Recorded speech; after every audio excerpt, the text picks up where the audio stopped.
मज़ीद अच्छी वीडियोस के लिए हमारे चैनल को सब्सक्राइब कीजिए।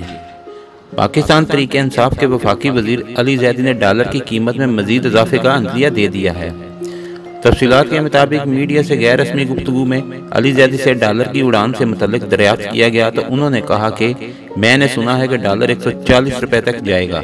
उन्होंने कहा कि अजीज़ बलोच और सानह बल्दिया की JTI इलेक्शन से कबल मेरे पास आई थी, अब तो उन JTI के अदालत में जमा होने का इंतजार कर रहा हूँ। वफाकी वजीर ने मजीद कहा कि मैं आपको पोर्ट साफ करके दिखाऊंगा, मैं पोर्ट्स को मुनाफा बख्श बनाऊंगा। वाज़ेह रहे कि आज सुबह इंटरबैंक मार्केट में डॉलर की कीमत में इजाफा हो गया। फॉरेक्स डीलर्स के मुताबिक इंटरबैंक मार्केट में डॉलर की कीमत में 12.75 रुपये का इजाफा हुआ, जिसके बाद डॉलर की कीमत 137 रुपये हो गई। इंटरबैंक मार्केट में डॉलर की कीमत में इजाफे के बाद डॉलर की कीमत 124 से 125 रुपये से बढ़कर 137 रुपये हुई।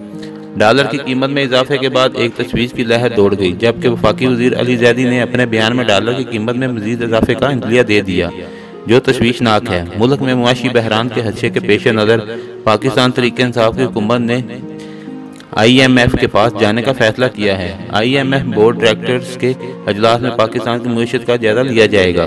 बोर्ड ने पाकिस्तान को खबरदार किया कि इलेक्शन से कबल माहौलियाती खसारा बढ़कर GDP के 5.5% तक पहुँच सकता है। दरामदात में इजाफे से जारी खातों का खसारा मजमूई पैदावार के 4.8% तक रहने का खदशा है, जबकि बैनुल-अक़वामी अदायगियों के बाइस ज़र मुबादला के ज़खायर गिर रहे हैं।